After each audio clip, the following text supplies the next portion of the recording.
चलिए आगे बढ़ते हैं, बात करते हैं यूपी में 3 सीटों पर हो रहे उपचुनाव के दंगल की।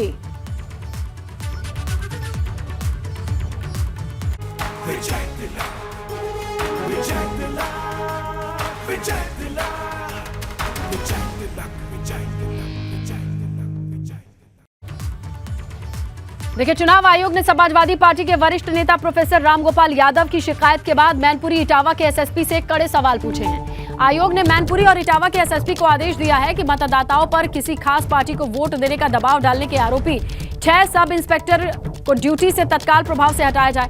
आयोग ने एसएसपी मैनपुरी इटावा से उपचुनाव के मद्देनजर पुलिस अधिकारियों के ट्रांसफर पोस्टिंग को लेकर आयोग के निर्देशों के उल्लंघन को लेकर भी जवाब तलब किया है। चुनाव आयोग ने कहा एसएसपी से कि निर्वाचन आयोग के सख्त निर्देशों के बावजूद नियमों की अनदेखी और लापरवाही बरतने के आरोप में उनके खिलाफ आदर्श आचार संहिता उल्लंघन करने वाले प्रावधान के तहत कार्रवाई क्यों न की जाए।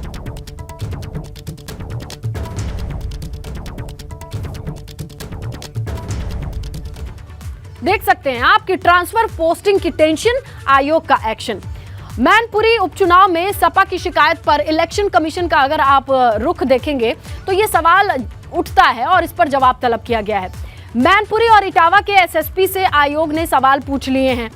एसएसपी मैनपुरी को चुनाव आयोग ने निर्देश भी दिए। निर्देश क्या है? निर्देश ये है कि 6 पुलिसकर्मी को विधानसभा क्षेत्र से कार्य मुक्त कर दिया जाए, ये निर्देश दिया गया है। और देखिए, ये पुलिसकर्मी विधानसभा क्षेत्र से कार्य मुक्त जो होंगे उनका नाम भी सामने आ रहा है। सुरेश चंद्र एसआई हैं, कादिर शाह एसआई हैं, सुधीर कुमार एसआई हैं, सुनील कुमार और सत्यभान राजकुमार गोस्वामी, ये 6 नाम हैं जिन्हें विधानसभा क्षेत्र से कार्य मुक्त कर दिया गया है।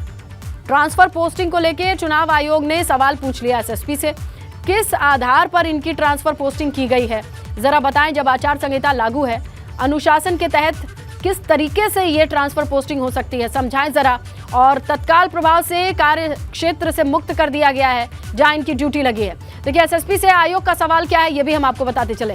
एसएसपी मैनपुरी से आयोग ने स्पष्टीकरण मांगा है कि स्थानांतरण प्रतिनियुक्ति के निर्देशों का पालन क्यों नहीं किया गया है, आदर्श आचार संहिता के प्रावधानों का उल्लंघन क्यों हुआ है, उनके खिलाफ अनुशासनात्मक कार्रवाई क्यों न हो, और एसएसपी इटावा ने अनुमति के एसएचओ को लंबी छुट्टी क्यों दी गई है, उनके खिलाफ अनुशासनात्मक कार्रवाई क्यों न की जाए।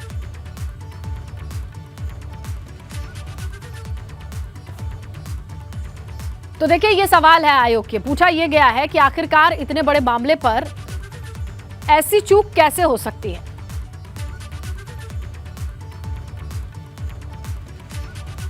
तो देखिए, चुनाव आयोग ने एसएसपी से सवाल ये भी पूछे हैं। सपा नेता की बात कर ले तो वो पुलिस की कार्रवाई से लगातार नाराज बताए जा रहे हैं। मैनपुरी की बात करें तो सपा नेता धर्मेंद्र यादव का एक वीडियो वायरल हो रहा है जिसमें वो पुलिस से नोकझोंक करते नजर आ रहे हैं। दरअसल गाड़ी रोके जाने पर धर्मेंद्र यादव ने डीएसपी से बहस की। आतंक फैला दिया आपने, कर लीजिए गिरफ्तार, कोई दिक्कत नहीं। आतंक फैला दिया आपने।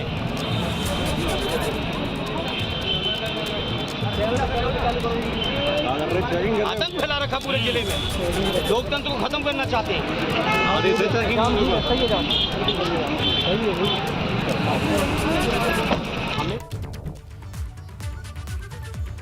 मैनपुरी से ही खबर है जहां सपा के विधायक रहे राजकुमार यादव के घर पर छापेमारी की खबर है।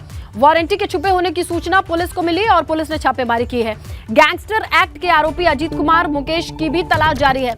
छापेमारी पर सपा प्रदेश अध्यक्ष नरेश उत्तम पटेल का बयान सामने आया है। उन्होंने कहा है कि सपा कार्यकर्ताओं को बेवजह परेशान करा जा रहा है, इसकी कोशिश की जा रही है और इसीलिए ऐसे आरोप लगाए जा रहे हैं। तो इस छापेमारी को लेकर के समाजवादी पार्टी का कहना यह है कि जानबूझ करके समाजवादी पार्टी के कार्यकर्ताओं को परेशान किया जा रहा है, पुराने दबे मामलों पर एक्शन लिया जा रहा है और बेवजह परेशानी का आरोप लगाते हुए उन्होंने ये सारी बातें कही हैं। मामला तब शुरू होता है जब छापेमारी के लिए सपा के विधायक रहे राजकुमार यादव के घर पर फोर्स पहुंचती है। लोकसभा चुनाव को देखते हुए हमारी पैरामिलिट्री और पुलिस फोर्स प्रतिदिन की तरह फुल पेट्रोलिंग कर रही थी। उसी समय हमको सूचना मिली एक मुखबिर द्वारा कि अपराध संख्या 447/22 जिसपे गैंगस्टर एक्ट की कार्रवाई की गई है। अजीत कुमार और मुकेश कुमार पूर्व विधायक जो राजू हैं उनके यहाँ छिपे हुए हैं। ये सरकार सत्ता का दुरुपयोग कर रही है। भारतीय जनता पार्टी के कार्यालयों से लेकर उनके नेताओं के यहाँ, उनके समर्थकों के यहाँ भारी भीड़ है, लेकिन जानबूझ करके समाजवादी पार्टी के कार्यकर्ताओं को परेशान किया जा रहा है। तो अब तक इन खबरों से आप समझ चुके होंगे कि मैनपुरी में सियासत गर्म है। जहां सपा लगातार पुलिस प्रशासन पर सवाल उठा रही है, वहीं चुनाव आयोग ने भी एक्शन ले लिया है और इन तीनों खबरों के बाद कई तरीके के सवाल उठ रहे हैं। आइए हम तस्वीरों से पहले जरा समझने की कोशिश करें कि आखिरकार मैनपुरी में इस चुनाव के मद्देनजर कितनी गहमा गहमी है और कौन कौन से क्षेत्र में है। देखिए, नियम उल्लंघन का आरोप लग रहा है, जहां एसएसपी से सवाल पूछ लिया इलेक्शन कमीशन ने खुद और साथ में एक्शन भी लिया गया है। चेकिंग से नाराज धर्मेंद्र यादव बताए जा रहे हैं और वहां पर वो साफ तौर पे वीडियो में कहते दिखाई दे रहे हैं कि आप लोगों ने आतंक फैला रखा है, लोकतंत्र को आप लोग आगे नहीं बढ़ने देना चाहते हैं। ये बड़े आरोप लगाते दिखाई देते हैं। और दूसरी तरफ आप देखें तो आरोपी की तलाश में जब छापेमारी होती है तो नरेश उत्तम पटेल का कहना है कि आखिरकार जानबूझ करके कार्यकर्ताओं को परेशान क्यों किया जा रहा है।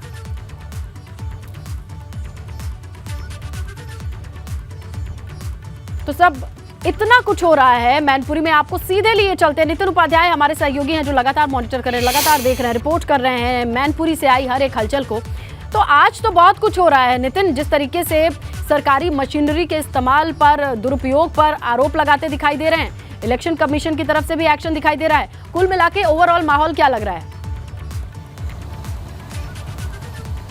देखिए, जिस तरीके से 5 तारीख यानी 5 दिसंबर की जो तारीख नज़दीक आ रही है, वोटिंग होनी है मैनपुरी में, तो वैसे वैसे कहा जाए शहमात का खेल भी जारी है। भारतीय जनता पार्टी जो रूलिंग पार्टी है उस पर समाजवादी पार्टी लगातार सवाल खड़े कर रही है। और जिस तरह से रामगोपाल यादव केंद्रीय चुनाव आयोग से मिले और उसके बाद नोटिस जारी किए गए हैं और उसमें जो कहा जाए राज्य निर्वाचन आयोग के जो सीईओ हैं उनको ये नोटिस जारी किया है सेंट्रल इलेक्शन कमीशन ने कि आप पूछिए एसपी मैनपुरी से और एसएसपी इटावा से क्यों ना इनके खिलाफ आदर्श आचार संहिता के उल्लंघन को लेकर अनुशासनात्मक कार्रवाई की जाए। क्योंकि जिस तरीके से तमाम चीज़ें अभी हाल ही में हुई हैं, कुछ 4 ऐसे थानाध्यक्ष हैं उनको फोर्स लीव पर भेजा गया है जसवंत नगर में, जो इटावा के अंतर्गत आता है, बैतपुरा है, जसवंत नगर है, बर्तना है और एक थाना और है। तो ऐसे के उनके खिलाफ आखिर आपने इसकी जानकारी चुनाव आयोग को क्यों नहीं शेयर की? इसके साथ ही एक लिस्ट वायरल हो रही है जिसमें जाति विशेष का कॉलम दिया गया है और एक जाति विशेष के लोगों की नियुक्ति नहीं की गई है, मतलब ड्यूटी नहीं कर पाएंगे वो काउंटिंग और वोटिंग में। तो ये सारी चीज़ें हैं। इसके साथ ही 6 पुलिसकर्मियों को भी कार्यमुक्त करने के निर्देश दिए गए हैं। उन पर आरोप था कि वो बीजेपी के पक्ष में प्रचार करने के लिए लोगों पर दबाव बना रहे हैं। कई सारी चीज़ें हैं। अखिलेश यादव भी अभी हाल ही में कह चुके हैं कि सरकारी मशीनरी का दुरुपयोग बीजेपी कर रही है। इसके साथ ही वहाँ उन्होंने ईडी और सीबीआई और तमाम एजेंसीज़ की जांच क्यों नहीं कर रहे, क्योंकि अभी हाल ही में जिस तरह से शिवपाल सिंह यादव पर शिकंजा कस रहा है, ये सारी चीज़ें हैं। तो कहीं ना कहीं समाजवादी पार्टी को ये लग रहा है कि जानबूझकर इलेक्शन को एक तरफा करने के लिए अनिश्चित दबाव बनाने का प्रयास किया जा रहा है। बीजेपी पलटवार कर रही है। बीजेपी कह रही है कि ये कहीं ना कहीं समाजवादी पार्टी की बौखलाहट है, इस वजह से ये सारे बयान तैयार किए जा रहे हैं। केशव मौर्य विधानसभा क्षेत्र से कार्य मुक्त किए गए नामों की सूची आई है, उनको लेकर के किस तरीके की ग्राउंड रिपोर्ट रही है, इनकी क्या रिपोर्ट रही है नितिन?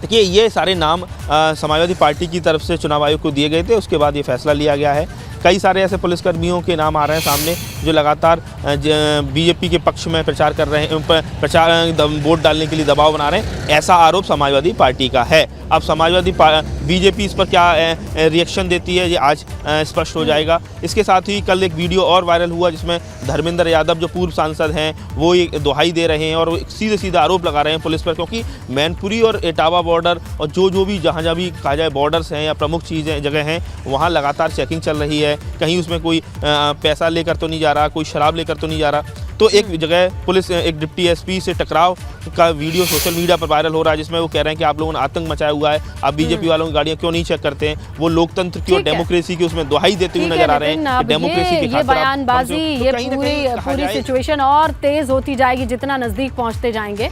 शुक्रिया, आप नजर बना करके रखिएगा। तो देखिए मैनपुरी का दंगल कितना दिलचस्प हो चुका है, इस पर हमारी निगाहें हैं। पूरे दिन की अपडेट एबीपी गंगा पर हम आप तक पहुंचाते रहेंगे। रामपुर से बड़ी खबर मिल रही है, आजम खान पर एक और एफआईआर दर्ज। बच्चे वाले बयान का मामला बताया जा रहा है जिस पर एफआईआर दर्ज हो गया है। शहनाज नाम की महिला ने तहरीर दी है, कई धाराओं में मुकदमा दर्ज हो गया है।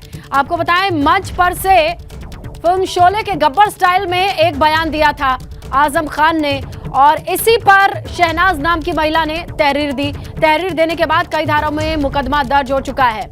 आजम खान के ऊपर एक और एफआईआर दर्ज। रामपुर से इस वक्त की बड़ी खबर, बच्चे वाले बयान का मामला है।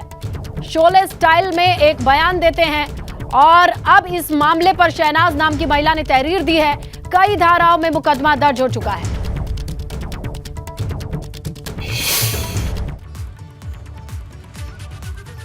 मोहम्मद आजम खान ने बोली ये बात सभी औरतों के बारे में। फितर खाने के चौराहे पे औरतों के कोको का बयान करा इन्होंने, और वहाँ पे खजान खान के कुएं पे भी बहुत बदतमीज़ बोली। सभी औरतों को बोली बदतमीज़। तब थाने आई उनसे पूछ के मतलब ये कि बच्चा पैदा करेगा कोई, और उनके जब वो मंत्री थे तो जब भी कोई पूछ के करता ये बोले वो बदतमीज़ बोलना है औरतों के बारे में। सबने मंत्री बनाया, सबने वोट डाले उनको, और आज वो ये बदतमीज़ी बोल रहे हैं। हमें इनका भाषण बहुत बुरा लगा। किसका? मोहम्मद आजम खान का। क्या भाषण दिया था? इन्होंने ये भाषण दिया कि हमसे अगर बच्चे हुए तो हमसे पूछ के कर दे। ये बताइए फिर क्या हुआ? तो ये बात इनको करना अच्छी लाजिम देती है। इन्होंने हमेशा औरतों के बारे में बुरा कहा, कभी अच्छा नहीं कहा। जिन्होंने जितवाया सबने, ये एक दिन ऐसा था कि इनके पास इतने हालात नहीं थे, ये कहीं खड़े होते। पब्लिक ने इनको जितवाया मगर इन्होंने किसी के साथ कुछ नहीं किया।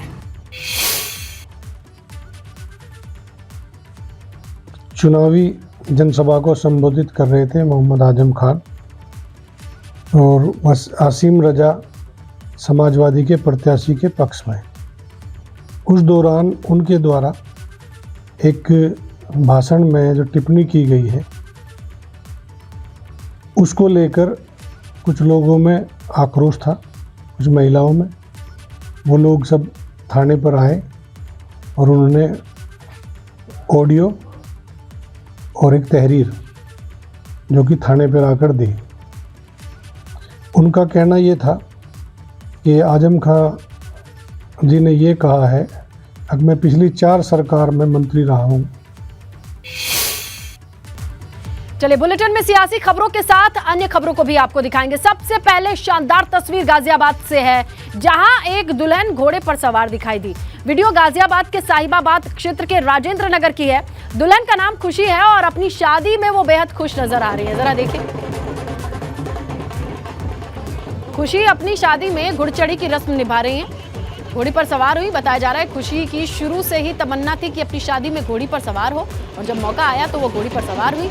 इलाके में ये वीडियो बड़ा तेजी से वायरल हो रहा है, क्योंकि घुड़चढ़ी की रस्म ज़्यादातर दूल्हों के हिस्से में आती है, लेकिन ये तस्वीर खुशी के हिस्से में आई है। गाजियाबाद से राजेंद्र नगर का ये वीडियो है जो लोग बहुत सर्कुलेट कर रहे हैं। कहना ये है कि खुशी के सपने को पूरा होता देख आसपास के लोग भी उतने खुश दिखाई दे रहे हैं। घुड़चढ़ी की रस्म दूल्हे के लिए होती है, लेकिन यहाँ दुल्हन जिसका नाम खुशी है वो खुशी खुशी घोड़े पर सवार दिखाई दे रही है। घोड़ी पर चढ़ने के बाद वो बारात ले जाने के लिए तैयार दिखाई दे रही है। तो शादियों से जुड़ा एक अनोखा नज़ारा देखिए, घर वालों की खुशी देखिए, खुशी के साथ कितने खुश नजर आ रहे हैं, और वैसे ही बारात दिखाई दे रही है जैसे घुड़चढ़ी की रस्म किसी दूल्हे की होती है।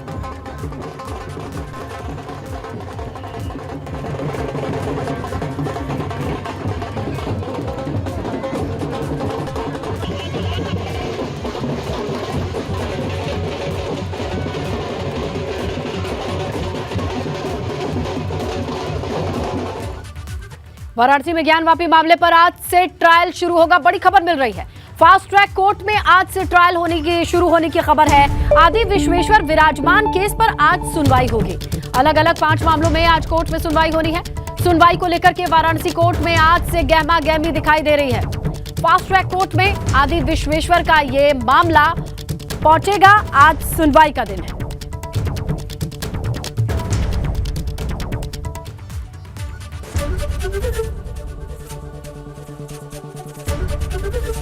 एबीपी गंगा, खबर आपकी, जुबान आपकी।